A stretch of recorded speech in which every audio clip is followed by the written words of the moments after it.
You are not tired. You are not unmotivated. You are not broken.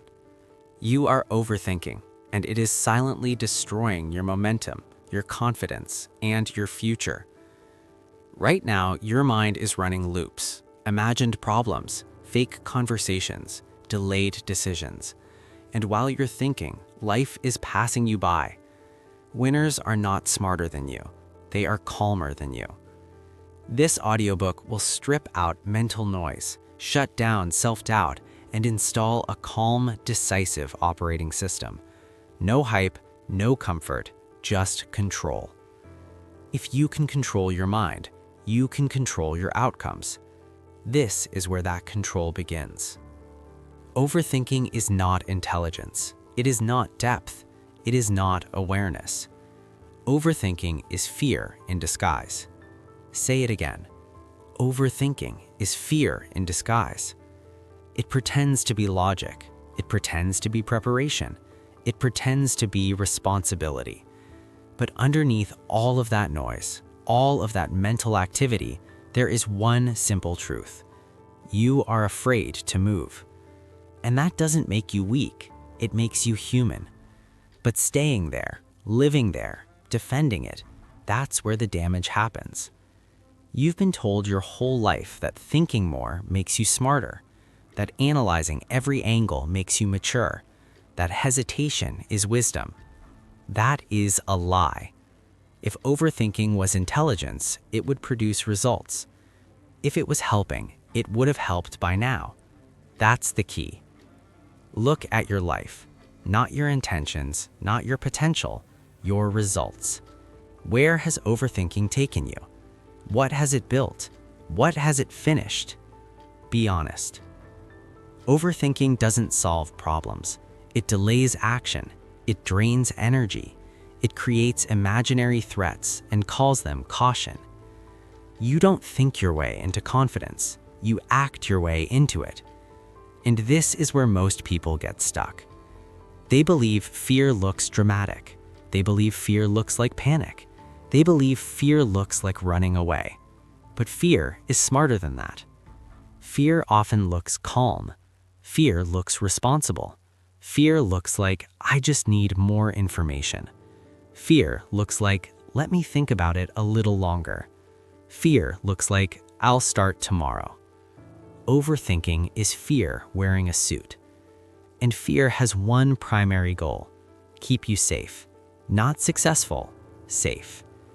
Your nervous system doesn't care about your dreams. It cares about survival.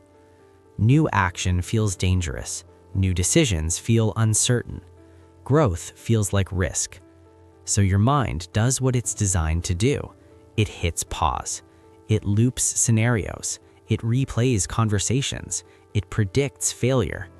Not because it's smart, because it's scared. You have a choice. You can keep calling it intelligence, or you can call it what it is: fear. And once you name it, you can control it. High performers understand this early. That's why they move while others think. They don't wait for perfect clarity. They don't wait for confidence. They don't wait to feel ready. They move first. They adjust second. Clarity comes after movement, not before. Say it again. Clarity comes after movement, not before. Look at any successful person you admire: an athlete, an entrepreneur, a leader.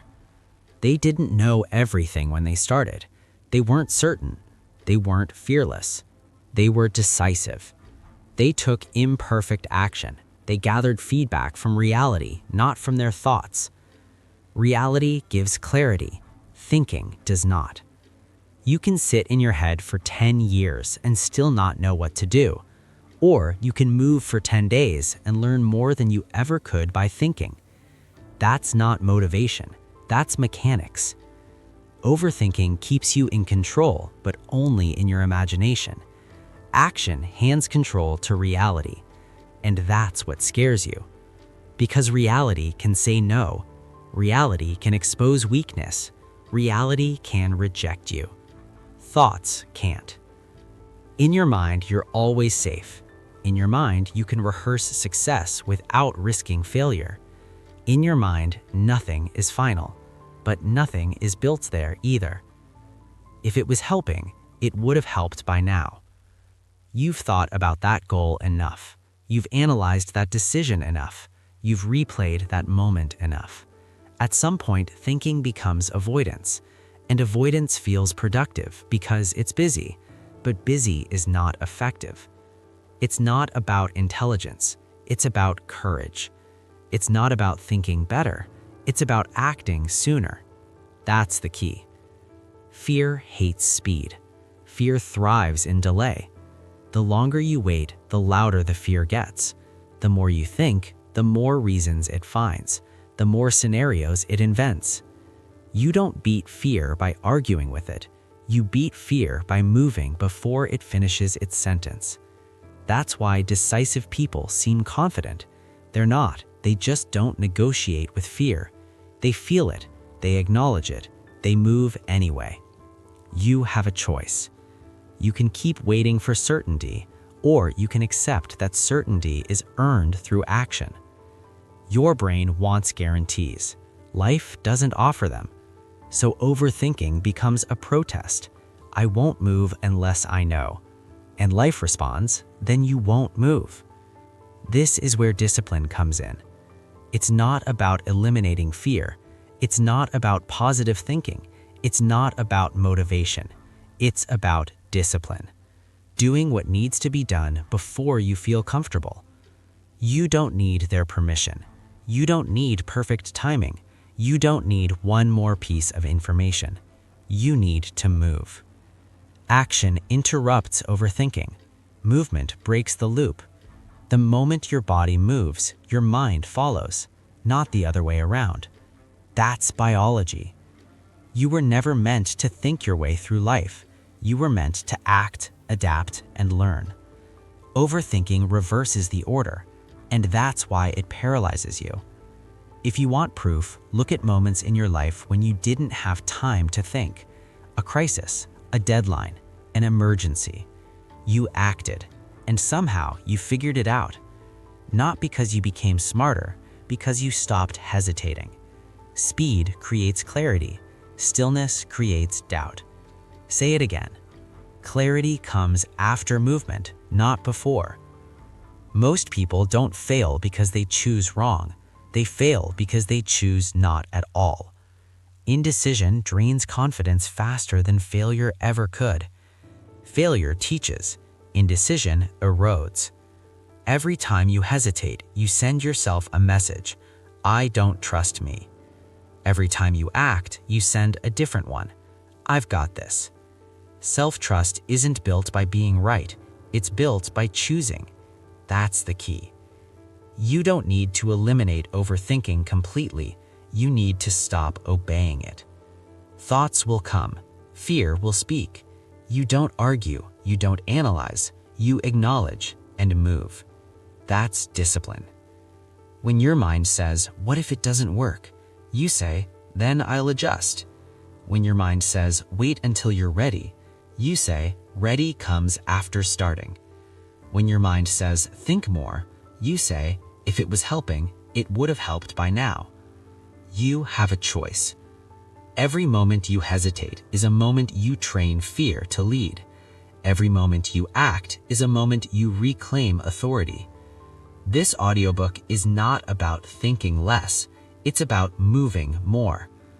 Calm doesn't come from control, it comes from trust in your ability to respond. And that trust is built in motion. So the next time you catch yourself overthinking, don't judge it, don't fight it, label it. That's fear. And then do the smallest action available to you. Send the message, make the call, take the step. Action shrinks fear. Stillness feeds it. Remember this. Overthinking is not intelligence. It is fear in disguise.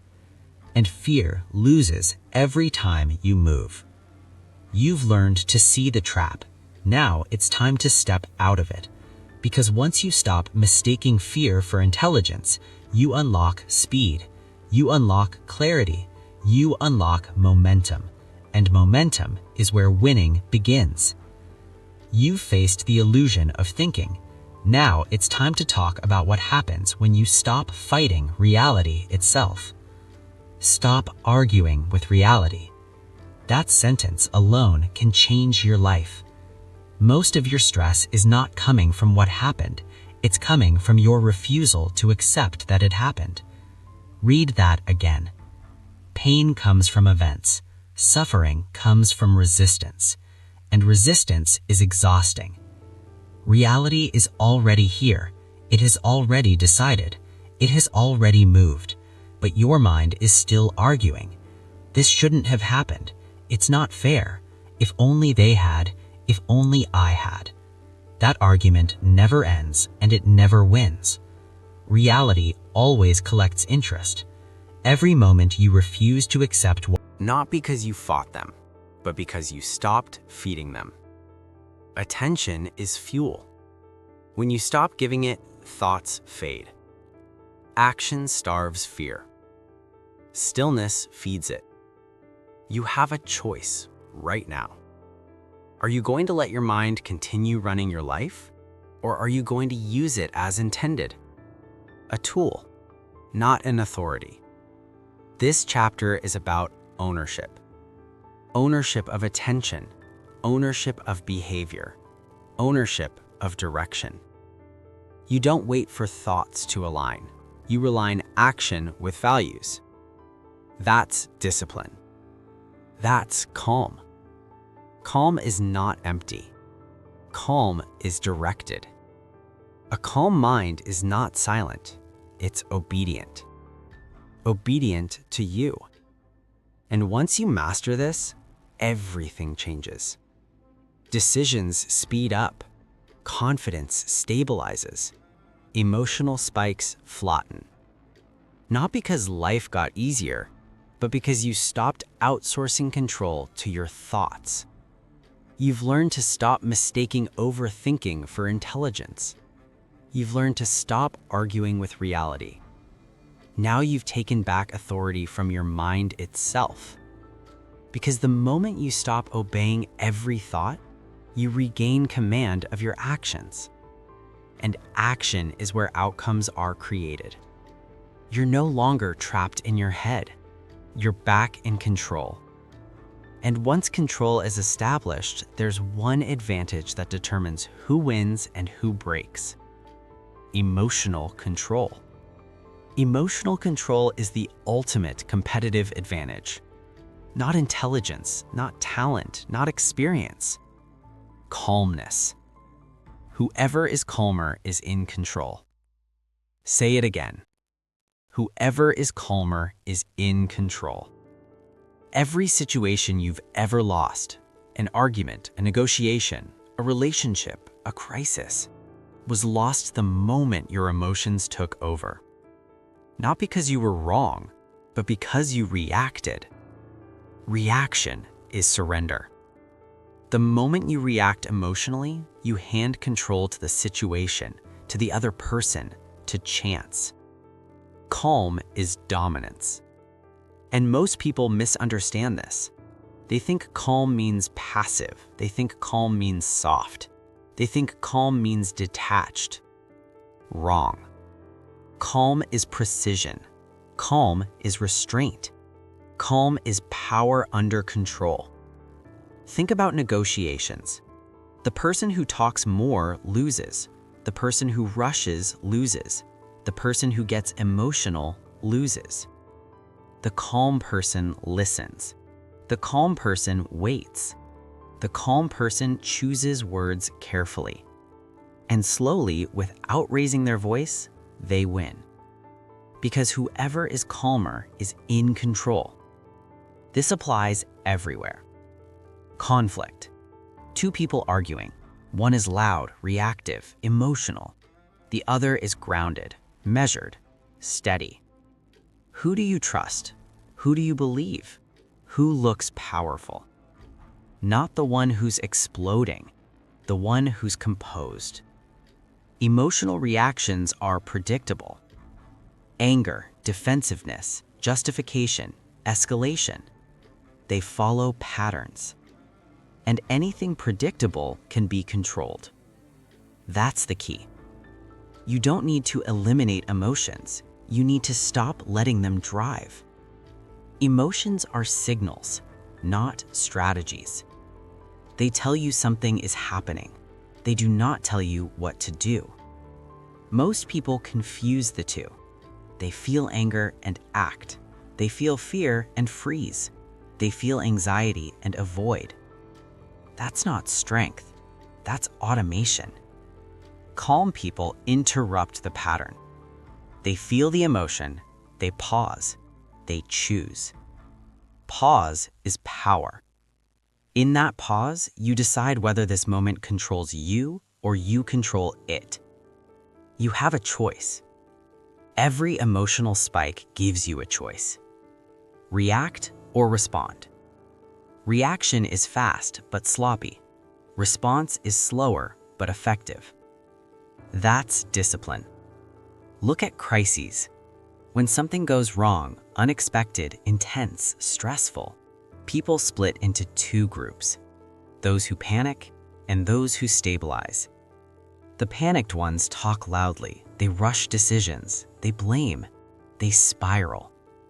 The calm ones slow things down, they ask simple questions, they prioritize, and they become the leader, whether they were one or not. Calm attracts authority.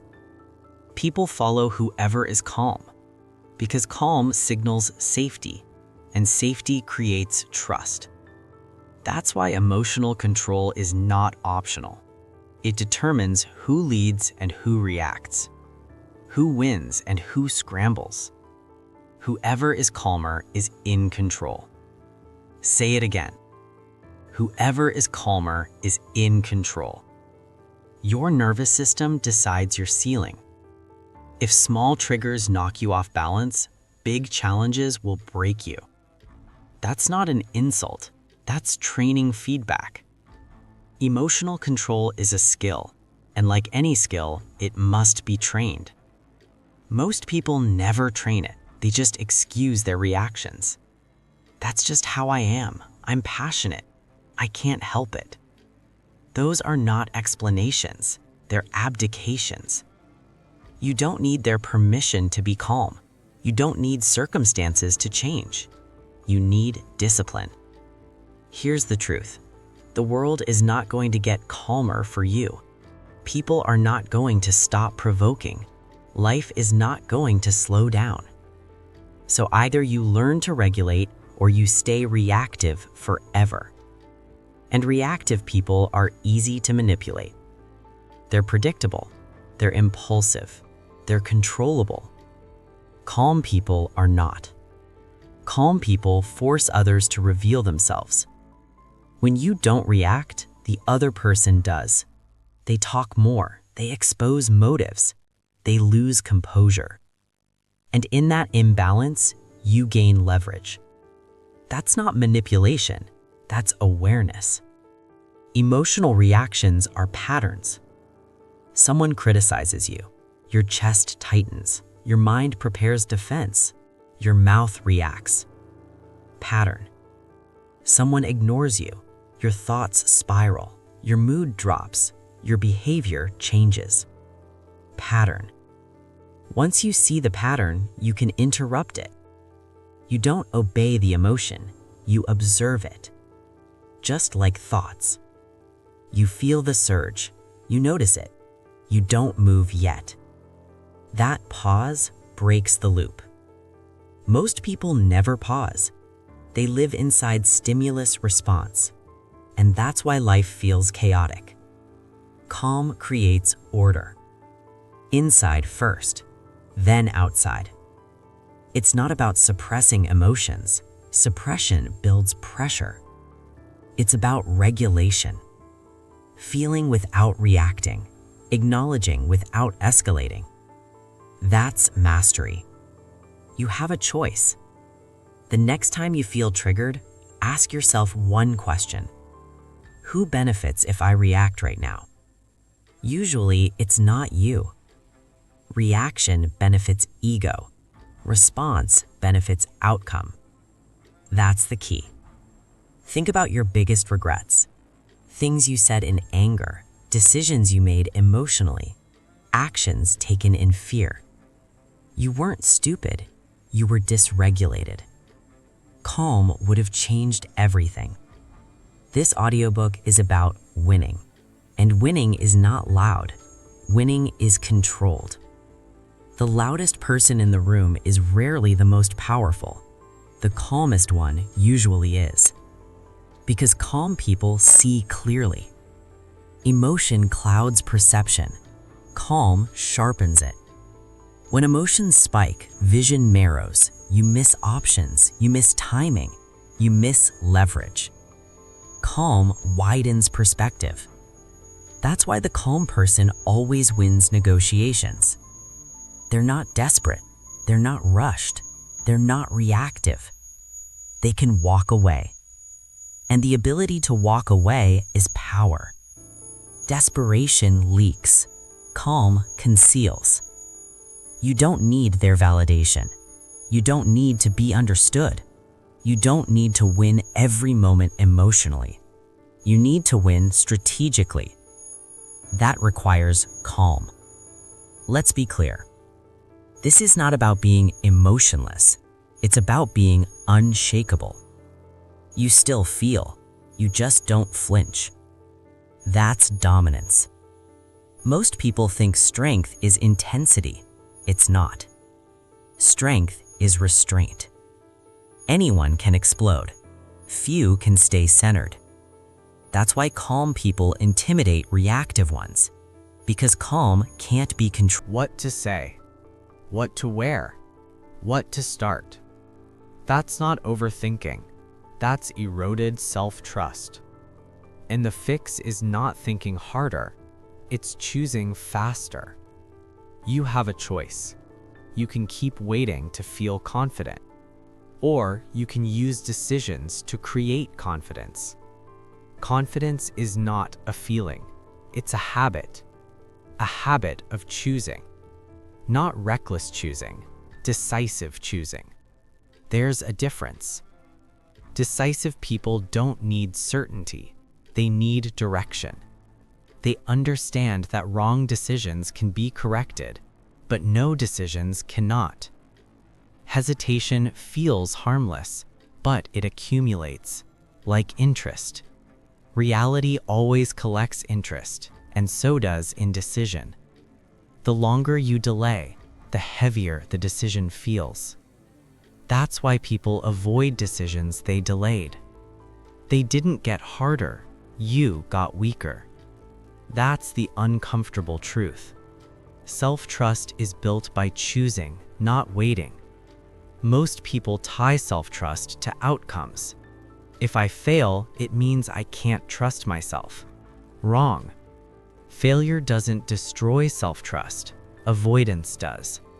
Because failure still means you acted. You gathered data. You proved you can respond. Avoidance proves nothing except fear. Think about this. Which version of you do you trust more? The one who tries, fails, and adjusts, or the one who never starts? Exactly.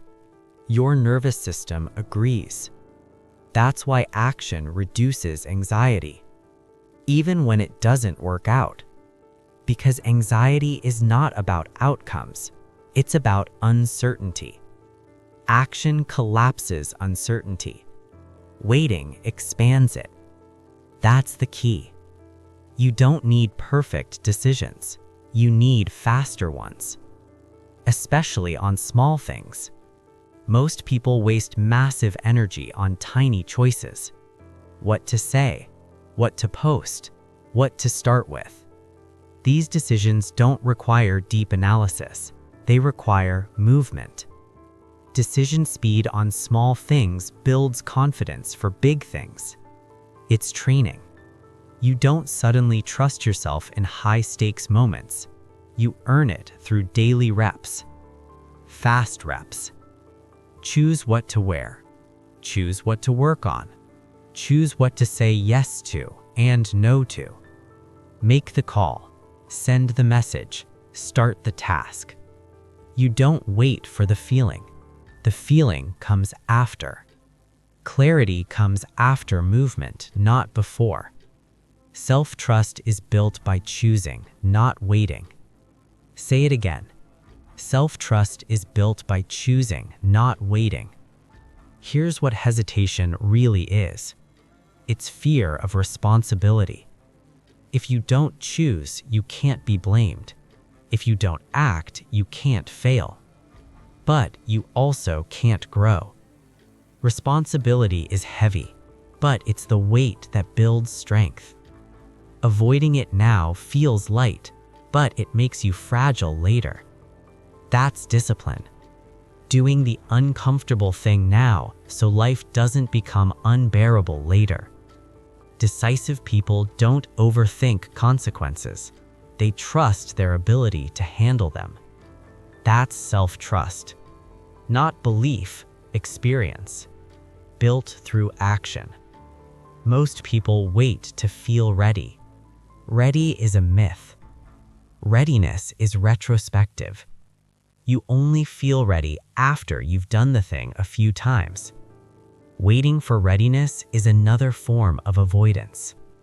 You don't need their permission. You don't need certainty. You need to choose. And choosing doesn't mean committing forever. That's another lie hesitation tells you. Every decision is adjustable. Very few are irreversible. But hesitation treats every choice like it's final. That's fear talking. You acknowledge it and move anyway. You have a choice. Choose and build trust, or wait and weaken it. This audiobook is about winning. And winning requires self-trust. Because without it, you second-guess everything. You hesitate under pressure. You fold when challenged. Self-trust stabilizes you. It allows you to move without constant reassurance. That's calm. Calm doesn't come from knowing everything will work out. It comes from knowing you can handle it if it doesn't. That knowledge is built by choosing. Daily. Small decisions matter. They're not small to your nervous system. Every decision is a vote. A vote for trust, or a vote for doubt. Most people vote for doubt all day. Then they wonder why they don't believe in themselves. Belief follows behavior, not the other way around. You don't need to overhaul your life today. You need to speed up decisions. Decide faster on things that don't matter much. Free up energy for what does. This alone will change how you feel. Because momentum is calming. Stagnation is stressful. Your system wants movement. That's why inaction feels heavy. It's unnatural. You were built to act, adapt, and move. Hesitation goes against your design. Self-trust is built by choosing, not waiting. Say it one last time. Self-trust is built by choosing, not waiting. This chapter connects everything. Overthinking delays action. Resistance creates suffering. Obeying thoughts steal authority. Rehearsing failure trains anxiety. And hesitation destroys self-trust. The solution is not confidence first. It's decision speed. Choose, act, adjust. Again and again. This is how calm is built.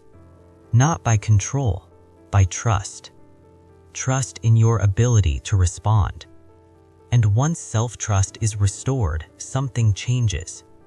You stop chasing certainty. You stop needing guarantees. Because you understand the truth. Certainty is not required for progress. In fact, the need for certainty is the next trap. And it's one of the most dangerous ones of all. You've learned how to build self-trust through choosing. Now it's time to destroy the illusion that keeps most people stuck forever. The illusion of certainty. The need for certainty is the enemy of progress. Not fear, not failure, certainty. Most people are not stuck because they're incapable. They're stuck because they're waiting. Waiting to feel ready. Waiting to feel confident. Waiting to feel sure.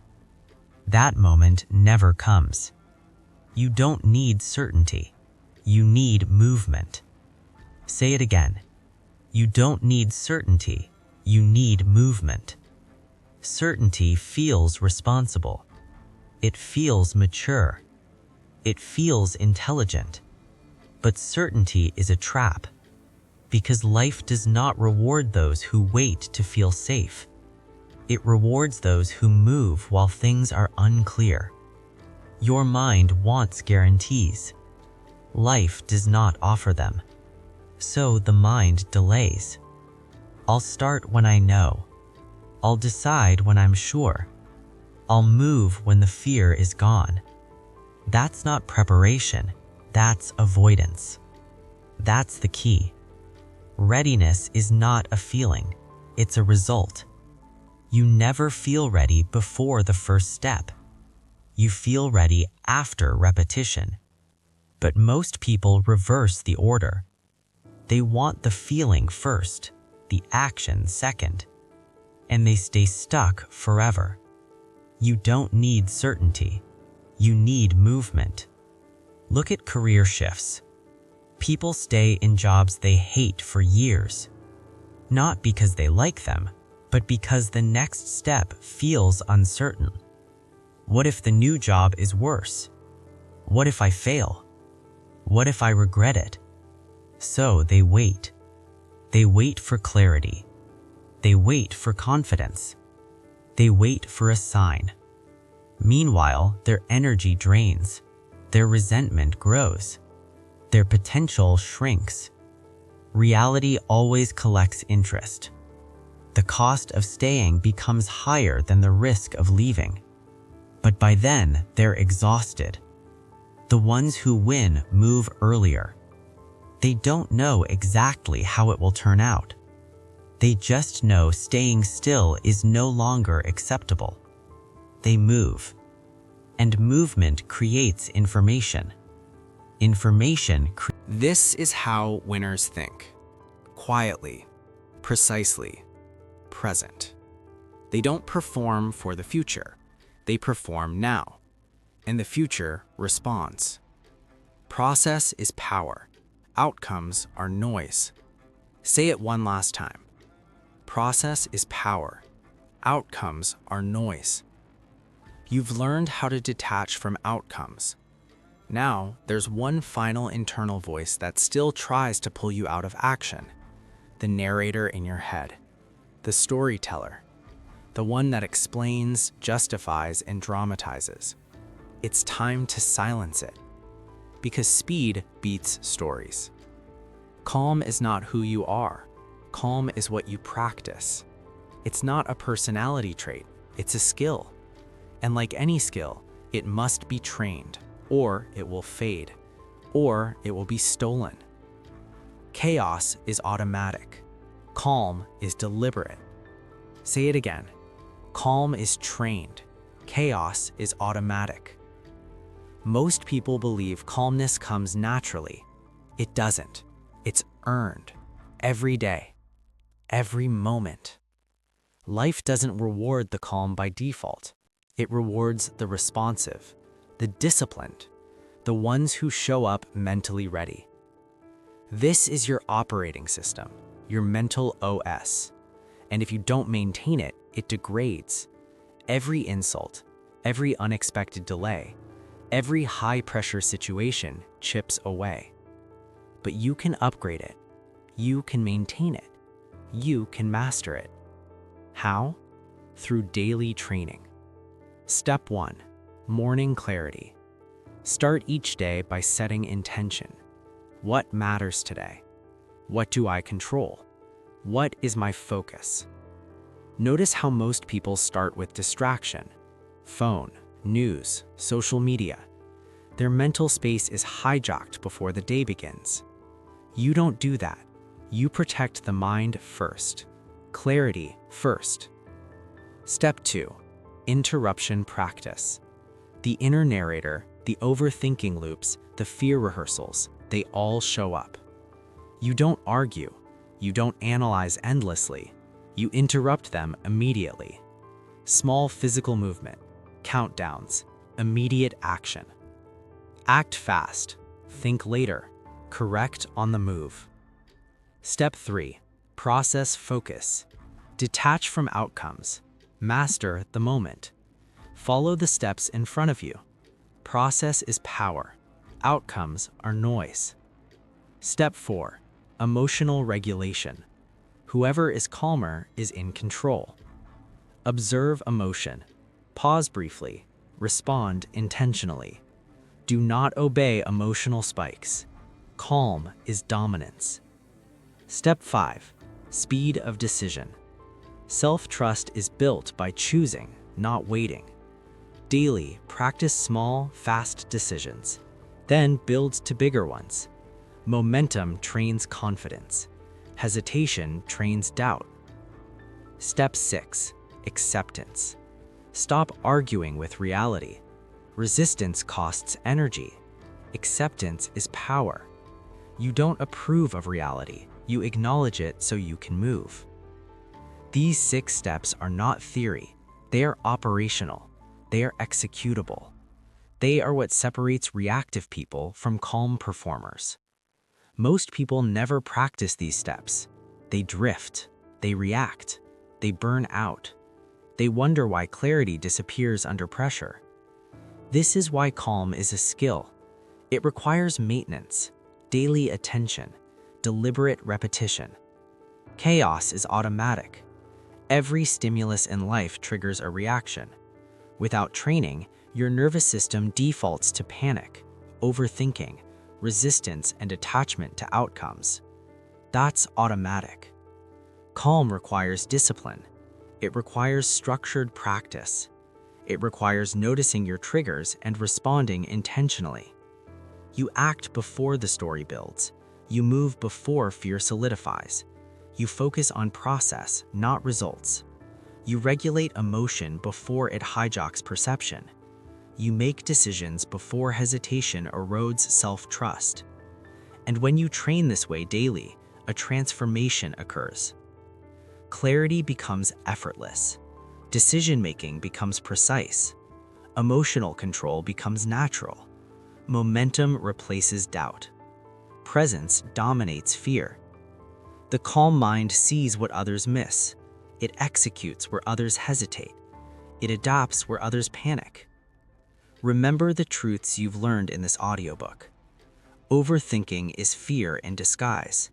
Resistance drains energy. Thoughts are tools, not authority. Emotional control is dominance. Rehearsing failure trains anxiety. Decision speed builds self-trust. Certainty is not necessary. Movement matters.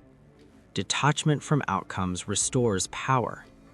Silencing the inner narrator preserves momentum. All of these converge here. Calm is trained. Chaos is automatic. Say it one last time. Calm is trained. Chaos is automatic. This is not a one-time shift. It's not a technique you apply once and forget. It's a lifestyle, a daily discipline. You have the tools. You have the understanding. Now you have the responsibility. Train your mind. Move before fear organizes. Detach from results. Observe your thoughts. Act decisively. Control your emotions. Focus on process. Every day, every moment, reinforce the calm. Because if you don't, chaos will reclaim control automatically. Calm is trained. Chaos is automatic. And now it's your choice. You can continue reacting, overthinking, hesitating, and surrendering to stories. Or you can train, daily, intentionally, relentlessly, until calm becomes your default operating state. You've heard the truth now. Overthinking was never protecting you. It was delaying you, weakening you, distracting you. A calm mind is not passive. A calm mind moves fast. A calm mind decides. A calm mind wins. From this moment forward, you do not wait to feel ready. You act, then adjust. You do not argue with reality. You use it. You do not obey every thought. You observe it and move anyway. Here is your challenge. For the next 24 hours, make decisions faster than your fear can speak. Do the thing before the story starts. Choose action over analysis every time. Because the moment you master your mind, you stop overthinking and you start winning.